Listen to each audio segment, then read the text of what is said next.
They were out early one morning, panning in the stream for gold, surrounded by the rising mountains. Old prospector with a tale for two, he brushed around in the pan, and pointing out what lay within was ordinary sand.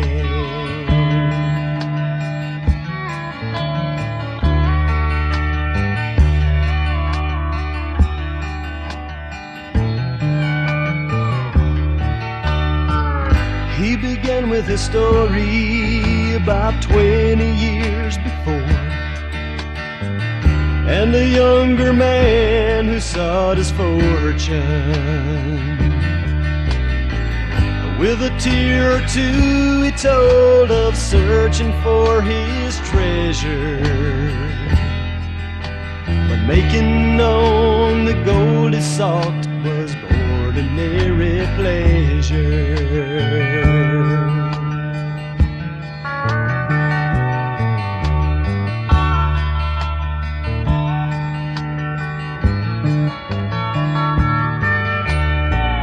There were years of doing without, and there were years of plenty. He started thinking that life was never steady, excepting when the bills came in and he had no money to pay. Whiskey had never tasted better ordinarily.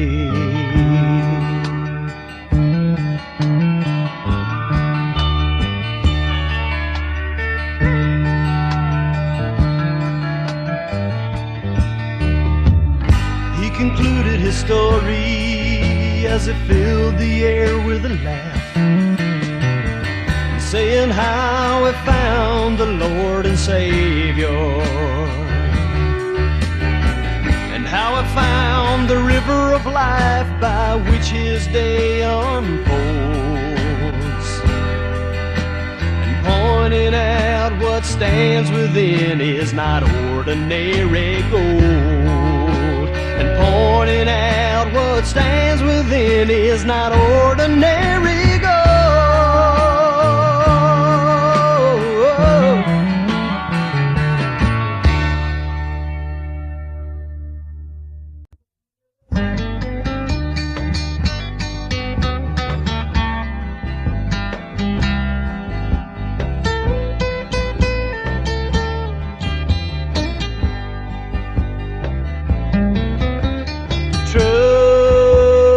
Trust in God, believe upon His promises. Through His word we can see His wonders, signs and miracles of His love. We can return His love with devotion, standing on His word before all men. We are His beloved and His chosen, walking in this life renewed with peace. Trust in God, believe upon His promises.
Through His Word, we can see His wonders, signs and miracles of His love. We can return His love with devotion, standing on His Word before all men. We are His beloved and His chosen, walking in this life renewed with peace. Trust in God, believe upon His promises. Trust in God, believe upon His promises.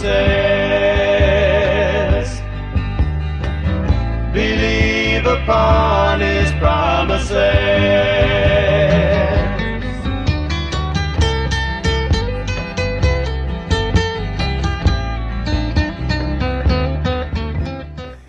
Well, hello. I'm Mark Wallace. This is True North Studio, and today my title is Jesus' Little Family Prayer Secret. Jesus' Little Family Prayer Secret. Now, some family secrets can be a lot of fun to uncover. Others, not so much. I laughed when I found out my wife's dad has 2 different birth dates on 2 different documents. Nobody knows which one is right, not even him. And in a whispered conversation, I was told that my cousin Janie in Texas is actually my aunt. I know. I had trouble wrapping my head around that one when I was a kid. As a child, my wife, Josephine, had a married couple in her neighborhood that looked so much alike you would swear they were brother and sister. Turns out they were. Oops. Oh, how the old Italian ladies loved whispering about that one. Other family secrets have no business being hidden in the first place, like your grandmother's well-guarded spaghetti sauce recipe or your dad's secret fishing spot. Maybe it's even okay to finally talk about that 3% surprise you got on your DNA test. Who knew? My 3 sisters laughed when they found out. Every family has its little secrets, and so did Jesus's. Now, no, I'm not talking about sweet little Mary Magdalene.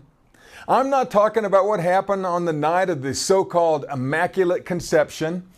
Jesus' little family prayer secret I'm talking about is neither little nor is it a secret. It was meant to be exposed, shared, even shouted, but it keeps getting buried. No, it's not about how you sit when you pray. It's not about if your eyes should be open or closed. It has nothing to do with your floor-hardened knees, the position of your hands, or your secret prayer closet. Yes, it's a thing. I'm not even going to mention waving your arms around at church like you're at a Bon Jovi concert. We're not even going to be talking about the incredible prayer benefits of speaking in tongues, a style of prayer that some say is even perfect. This is different. The secret little prayer style that I'm going to be talking about today was actually a handed down family tradition. It was how Jesus' family followed up their prayers and got stunning results for well over 1,000 years. It was better than Aunt Janie's cookie recipe. Cousin Janie. Cool thing is, their family prayer secret will work just as well for you and your family as it did for David and Solomon, Rebecca and Ruth, or Jesus and John the Baptist. Now, that being said, if you apply what I teach today, really apply it, you will attract some attention. You may even get the old Italian ladies in your neighborhood whispering about you. But most importantly, you will absolutely attract some well-deserved answers to prayers. Let's enjoy Jesus' little family prayer secret. The $1 million question. Picture this. Jesus was deep in prayer. He hears people rustling around him. He sighs, tilts his head to the side, opens one of his eyes, and realizes that he had an audience. His disciples were standing all around him, staring at him.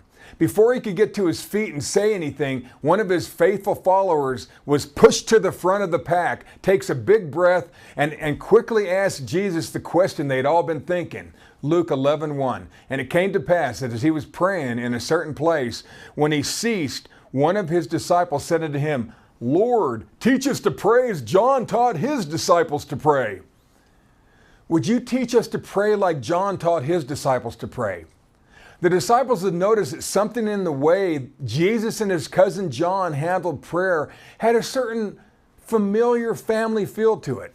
All of Jesus' disciples were all well aware that John had already been teaching his own disciples his secret family prayer recipe.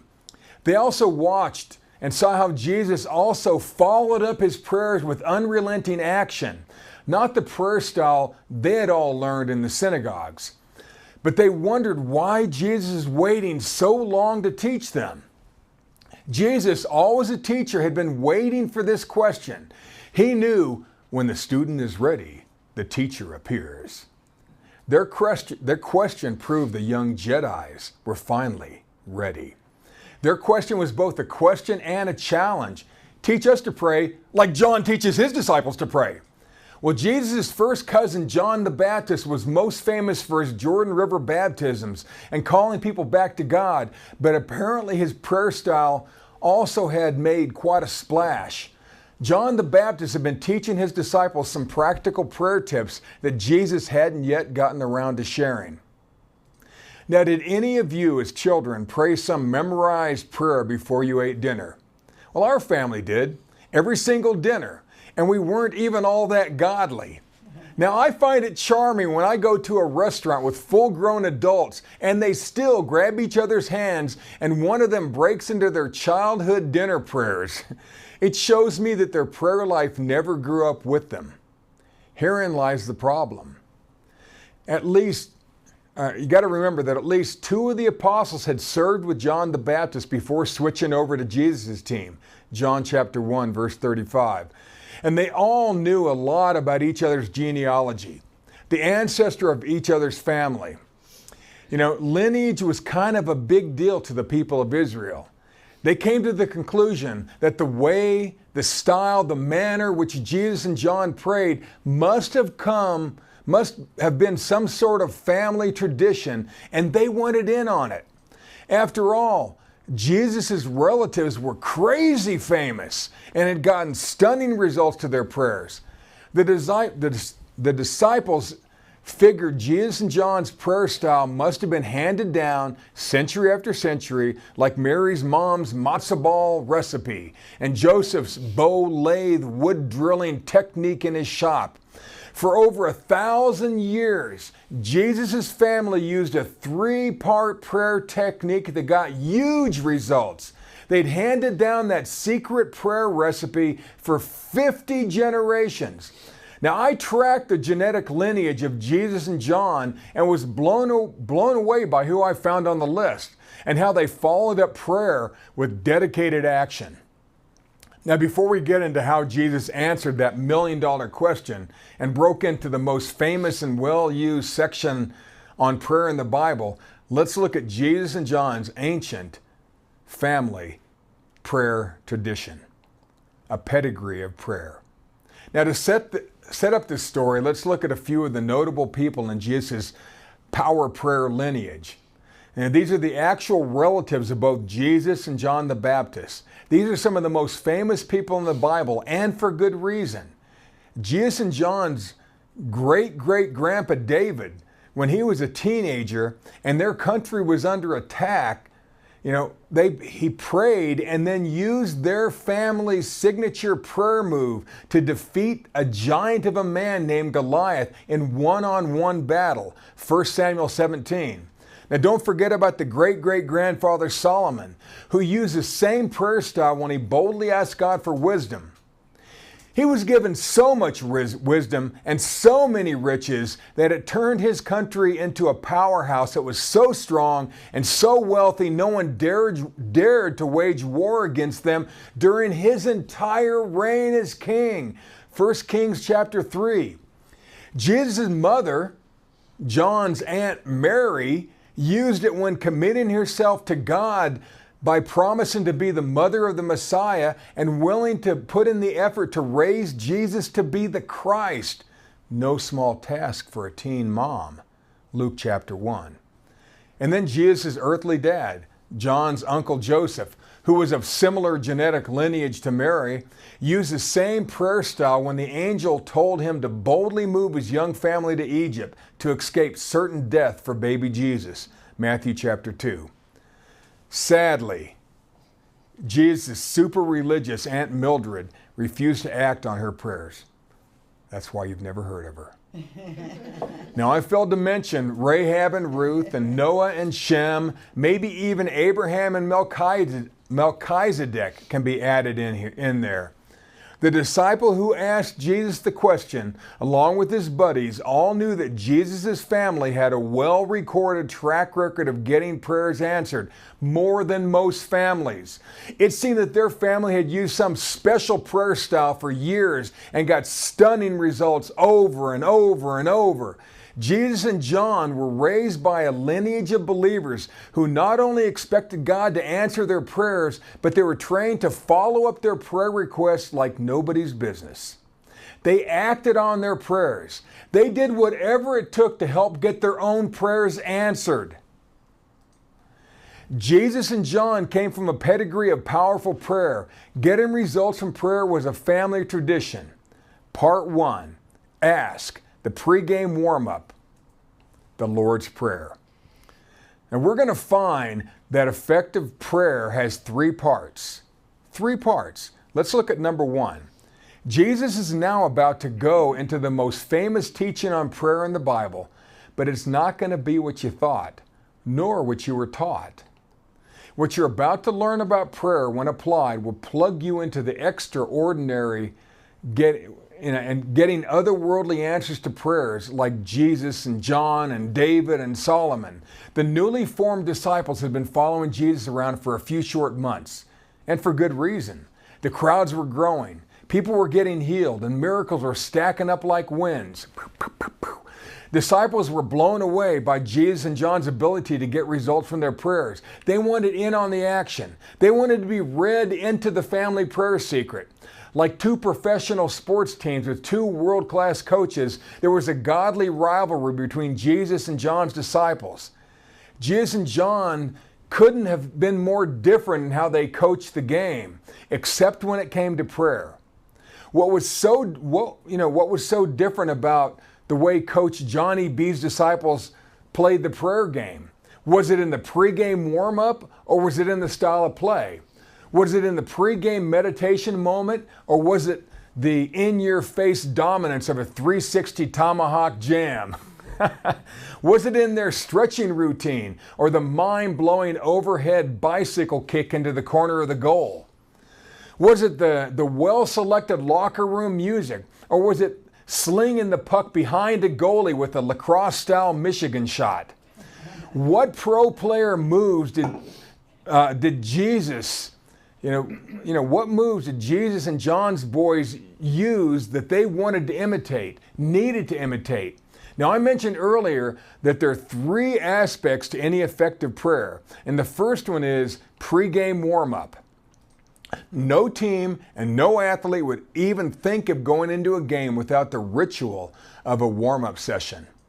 Also, when it's all on the line, no coach or team leader would think of sending his players, soldiers, performers into the arena without some type of pregame pep talk. The super famous verses 2 through 4 are more like the pregame speech of a coach.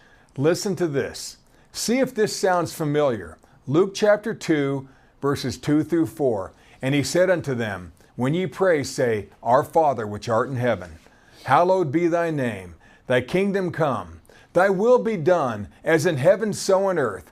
Give us day by day our daily bread, and forgive us our sins, for we also forgive everyone that is indebted to us. And lead us not into temptation, but deliver us from evil. Okay, I hear you scratching your heads and saying, dude, that's the freaking Lord's Prayer, man. Don't be calling it a pregame warm-up. That's some World Cup stuff. That prayer's got me through a lot, man. Okay, settle down, settle down. I told you this would be hard to grasp. Let me break it down a bit further. The first few verses is like where most Christians put on their well-worn Jane Fonda leg warmers and their stretched out Richard Simmons headband and try to touch their toes while holding on to the back of a chair. This is the prayer that most Christians never get past. Never in their whole lives. They've not changed the way they pray in years. They think this portion of Luke is the pinnacle of prayer. It's not. It's our pregame prayer warm-up routine. It sets your mind. It sets your intention. It's very necessary. Every Friday morning at 5:30, I'm at the base of Pikes Peak for a 13-plus mile trail run. I have my hydration pack on, a few electrolyte caps in a baggie, a few gel packs tucked into a pocket, and my new Apple Ultra watch to keep me on time. I'm prepared. I want to be there. Parked next to me, there's usually a group of soldiers from Fort Carson who are ordered to do the Manitou Incline for PT. Now, most of them really don't want to be there, but they do what they're told. You know, they're smoking, loud talking, and joking with each other. But at the same time, they're young and strong and keeping themselves mission ready. Last Friday, I saw 3 girls on the way down the trail who were wearing the training gear of the U.S. Olympic Training Center. They wore identical outfits and had flawless moves. It was obvious that their coach had them cross-training for some event.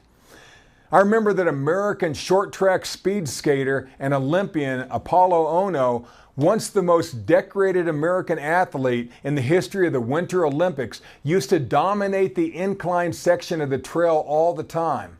Everyone has different reasons for doing something hard, but it usually starts with some self-talk or some coaching, even if it's just to get out of bed and out the door, maybe even mix in some music to set the mood. In order to excel, there's usually some sort of mental preparation before action. Enter the Lord's Prayer.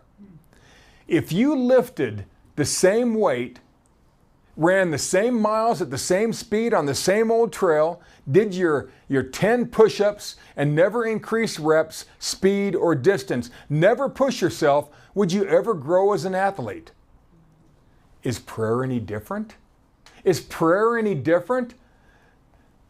Let me say Jesus' Lord's Prayer pre-action prep talk another way. Before you go into the arena of life, remember, God is your Father. He's everywhere, yet He's present. He is awesome. He can open the windows of heaven for you, plus He will supply your basic needs as well. He will forgive you when you blow it, so do the same for others. He will never lead you astray, and He will deliver you from any attack. Think of verses 2 through 4 as a pregame warm-up locker room speech of your prayer. The Lord's Prayer could also be thought of as the referee telling you the ring rules one last time before you get ready to rumble. Verses 2 through 4 could even be the soundtrack you always play just before you walk onto the court, or before you wiggle your toes on the starting blocks or step onto the ice. The Lord's Prayer is the Jedi Master telling his young protege, do or do not. There is no try. In military speak, the Lord's Prayer is the Fuego, the last-minute orders, moments before reaching and breaching. Every athlete, every soldier, every genuine prayer warrior knows about the pregame speech we say to ourselves just before we become unstoppable. The Lord's Prayer is not John the Baptist and Jesus Christ's signature prayer move. This is their pre-action headspace. It's a version of what David said before he collected those 5 smooth stones from the stream and ran like the wind toward the giant Goliath with one rock in his sling. Great Grandma Rahab, the innkeeper, said something similar to the Lord's Prayer just before armed soldiers breached her doorway and shoved her aside looking for the Hebrew spy she was hiding from them. They never found him. They never found him. Verses 2 through 4 is our pregame warm-up speech. It's a necessary mindset. It's the proper headspace before you go into action. It is God's perfect pep talk for you. The Lord's Prayer is step one. Any seasoned pro repeats a well-used mantra to themselves that must and will be followed by aggressive play. Remember, prayer is not for God, it's for you. Prayer is not for God, it's for you. You heard me right. Jesus even tells his men this.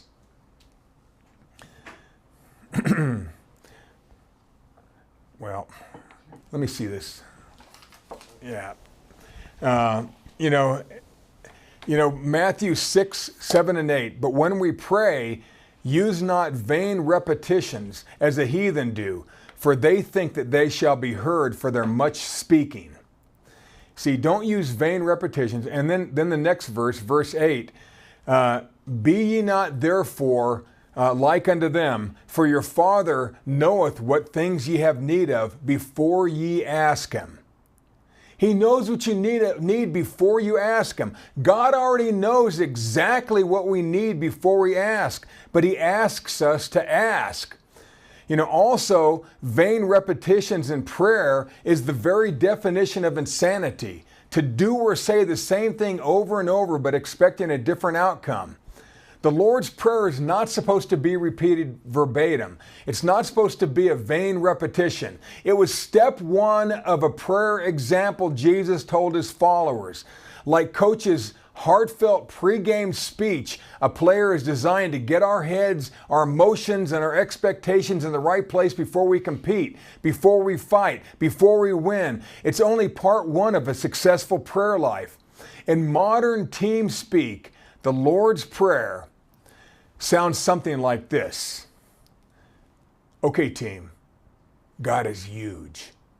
He's given you an amazing strength and training. He looks past your mistakes, so don't be so hard on yourselves or your teammates when they blow a play. Our heavenly coach has never let you down, and he will find a way to get you out of any mess. Now get out there and win.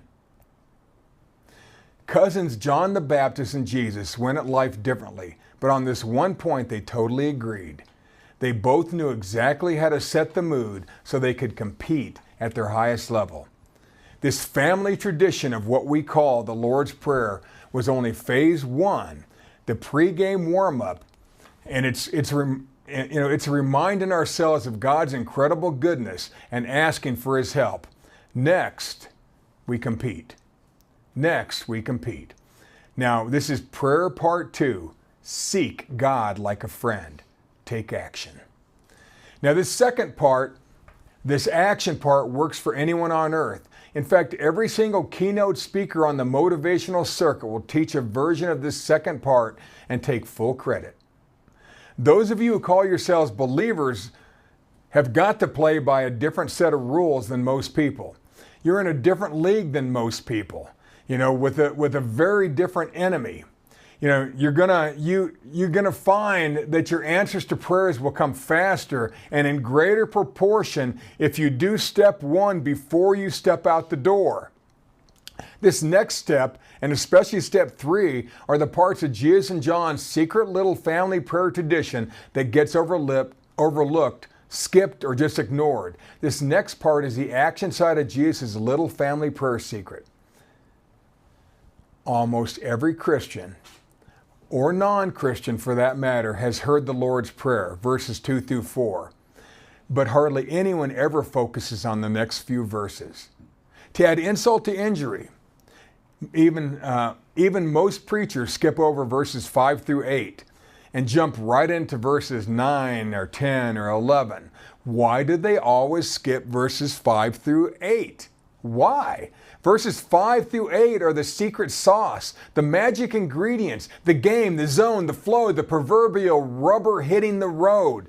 The greatest ministries in the world teach some perspective of verses 1 through 4, so-called the Lord's Prayer. Then they skip verses 5 through 8 like it was redacted, blacked out by some pencil neck in the FBI, and they jump right back into Jesus' closing thoughts on the greatness of God. It's as if the devil tore out the practical pages of a user's manual and left you with the opening and closing pages.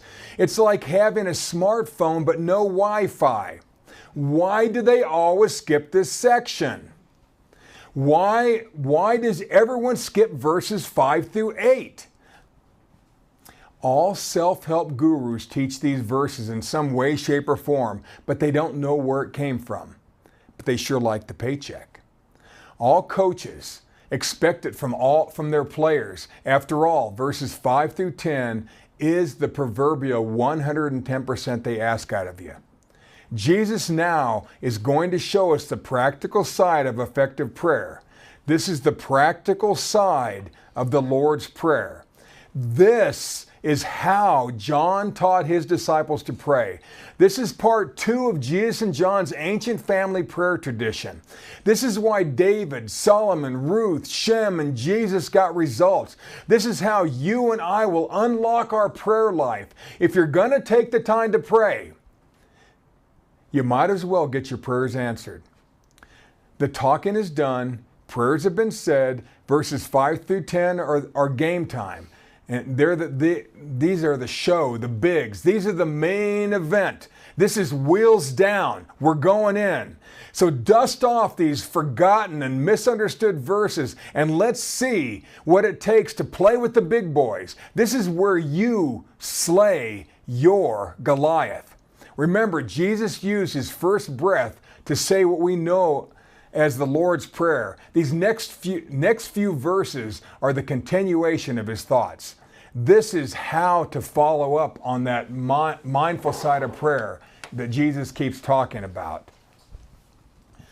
So Luke 11, 5 through 6. And continuing, he said unto them, which of you shall have a friend, and shall go unto him at midnight, and say unto him, Friend, lend me 3 loaves, for a friend of mine in his journey is come to me, and I have nothing to set before him.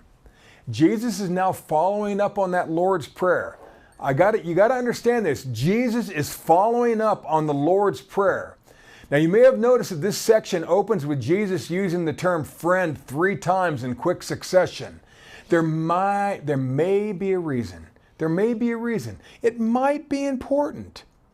We go to God like he's our best friend and a trusted neighbor. This is where David would have stopped talking to God and started jogging toward Goliath, eyes locked, sling spinning, scanning for the weak spot in the helmet or shin guards. Our opponent always has a weak spot. We go on the offensive now. Prayer life is on the offensive. This is the exact moment between life and death where young Solomon, with sword in hand, would have discovered the infant's true mother, 1 Kings chapter 3. This is where Zacharias and Elizabeth stop praying and get busy making the baby that God told them would be named John the Baptist. This is the fun part. God's not going to do this part for you. Now Jesus, courtesy of David, Abraham, Solomon, John, and others, shifts from calling God our Heavenly Father to treating God like a friend. This idea of treating God like a friend was unheard of, sacrilegious, scandalous, and outrageous. This was crazy talk to the people of Israel. Even today, many Jewish writers won't even spell out the word G-O-D for fear it disrespects the Creator. They write G-D. To them, calling God your Father is bad enough, but addressing him casually like a friend, gasp. We typically treat best friends differently than we treat family, don't we? We tell friends things we would never tell our moms and dads. God knows He knows this about us humans. So he has Jesus reintroduce the concept of talking to God just like you talk to your closest friend. Now, wasn't Abraham Jesus' distant relative called the friend of God from James 2:23? Well, so are you. So are you. Solomon wrote in Proverbs 18:24, a real friend, a friend who loves you no matter what, he will stick closer to you than your own brother. A true friend is closer than family. A true friend is closer than family. Let's put verses 5 and 6 into everyday terms. You know, it's late at night. People are in bed. Friend from next door, shouting or knocking louder than he should. Bam, bam, bam, bam, bam, bam. Dude, I know it's late, but I need a huge favor. Remember that old friend I was telling you about who was coming to see me? Well, he had a little trouble and he just now showed up. I know it's late, but I don't have any bread to go with my hummus and guacamole dip. I know you have bread because I smelled your wife baking it fresh this morning. Come on, get up and lend me 3 loaves. Do me a solid. Well, the word lend in the King James Version is not like borrowing a lawnmower or a hammer drill. It's more like borrowing eggs and sugar. Everyone knows you're never getting paid back. You're never getting paid back, nor do you expect to.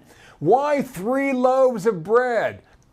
Well, 3 loaves was traditionally what would be offered to someone you took into your home to share a meal. These flat, round loaves, they're about the size of a small dinner plate, and about as thick as your finger and a little big in diameter than our pita bread. And a child or a woman could typically eat only 1 with a meal. The man who had a blue-collar labor-type job could usually munch down 2 loaves. But having a guest was so special. They would always be given 3 loaves. Always give abundance.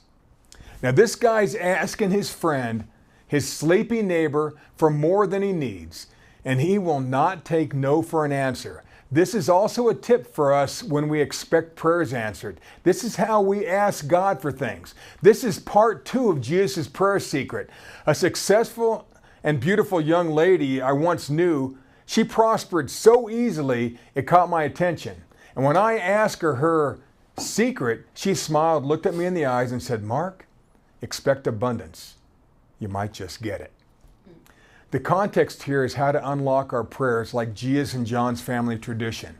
First, we're to think of God as a loving and caring Heavenly Father. Now we're asked to totally shift our thinking and to think of God as our best friend, our BFF. Now watch this. This is still all about following up on our prayer. Luke 11:7. And he from within shall answer and say, "Trouble me not. The door is now shut and my children are in bed with me. I cannot rise and give thee." Some friend. How many of you appreciate it when your neighbors ring your doorbell after you've gone to bed, waking you up and asking you for something? Now, in my experience, late night visits are usually pretty odd. Verse 7 from my words. Friend inside, "Go away, man. Don't you realize how late it is? Geez, you're going to wake everyone up. I was sound asleep until you started beating down my door. Pipe down, I can't help you, and stop blowing up my phone with texts." Remember, this is how Jesus said he and John follow up prayer. Not with heads down and eyes closed and hands folded. Not with arms waving in the air or knees aching. If you want to unlock your prayer potential, then go to God like he's your best friend and then seek out his treasures. How many times do we excuse ourselves from the responsibility of cracking the prayer code?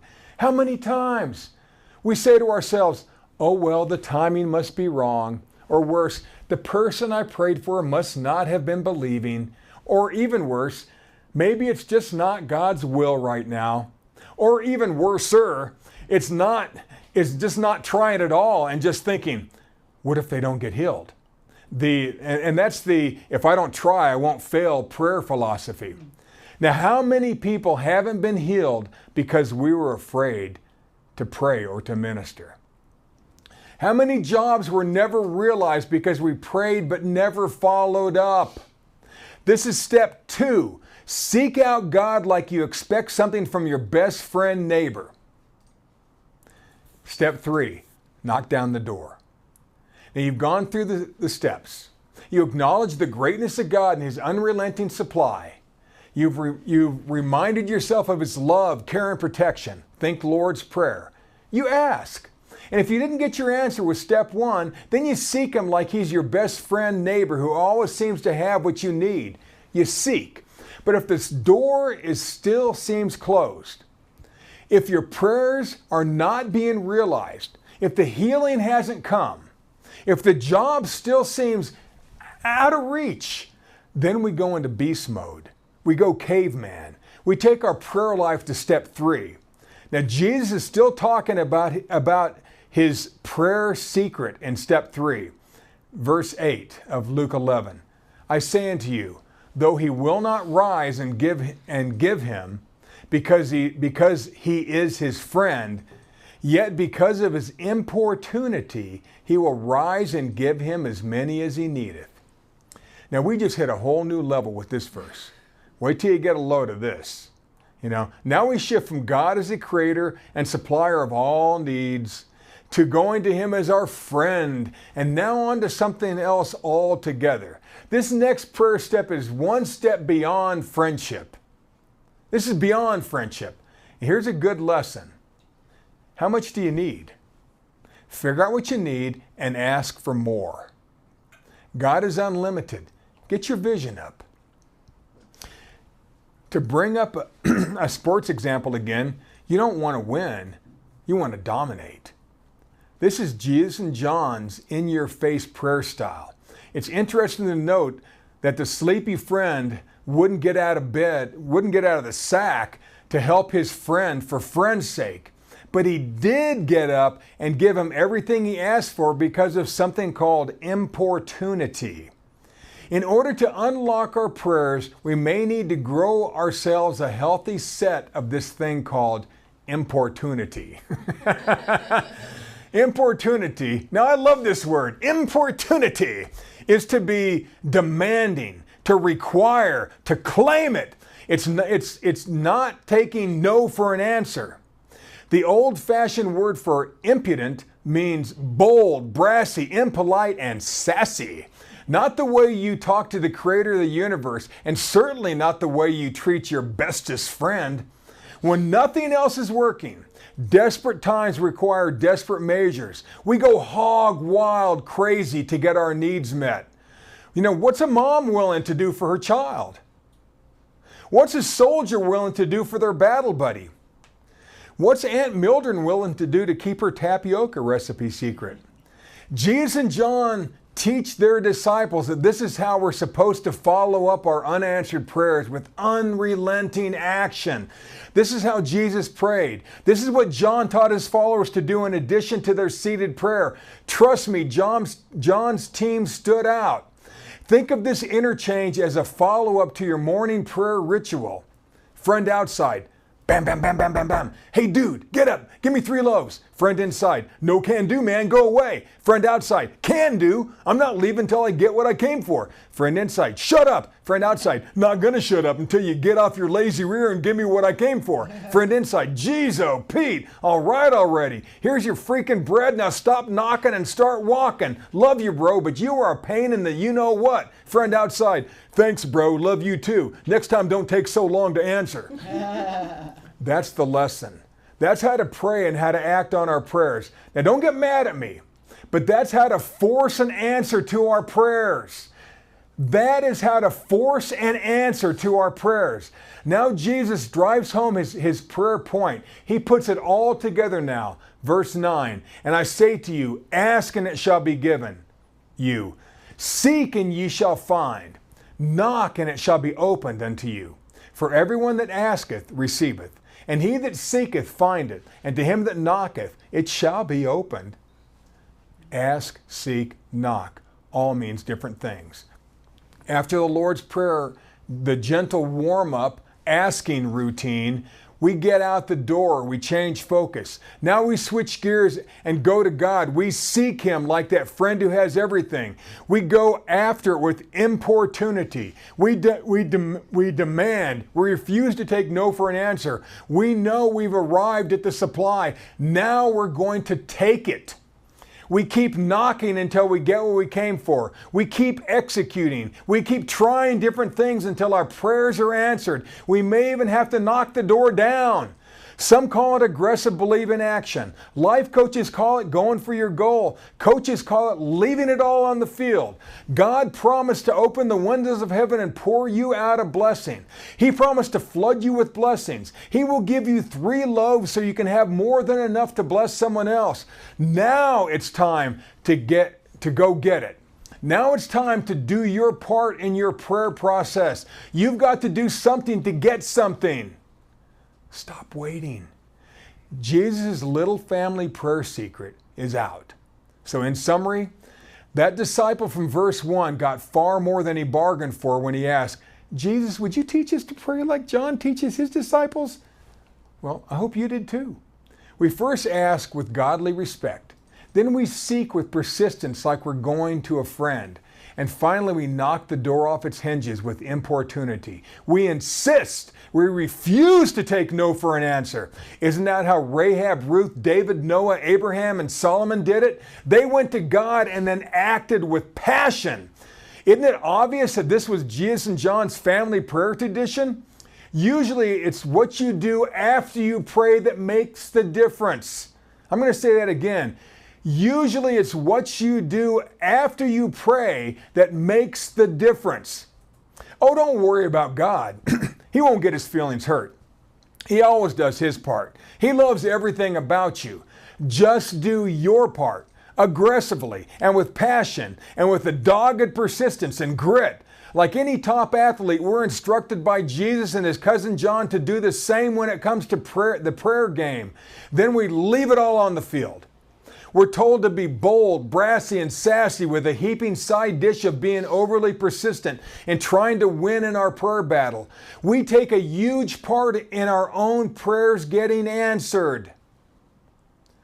The secret sauce of prayer is going to the source of supply, God, and then taking any and all necessary action to get what we asked.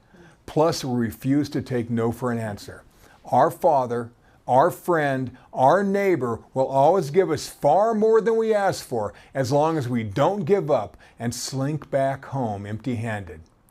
David didn't pray and wait for God to strike down Goliath. He prayed and then ran toward the big man, swinging more than one set of stones. Ruth didn't pray and wait for God to feed her. She waded into the grain on the hottest day of the year, and when the sun went down, she danced on the threshing floor. John's dad, Zacharias, didn't pray and wait for God to impregnate his lovely wife, Elizabeth. He just got busy. I'm not trying to be cute. I'm just trying to be real. Doesn't life get real at times? Absolutely. This has been a story of kinship, friendship, and persistence. This is the simple lessons of prayer that John the Baptist and Jesus taught their disciples. This is our part in the Lord's Prayer. Heck, maybe this can become our new family prayer tradition for getting prayers answered. First we politely ask God the Creator. Next we seek Him. We go to Him like He's our best friend forever, knowing that He has everything. And finally, if we still don't have what we need, we get out the door and we knock and we keep knocking. We knock the door off the hinges if we have to. We go after our prayers until our prayers get answered. Jesus was telling us that along with God, we too play a huge part in the prayer process. And this was Jesus' little family prayer secret. God bless.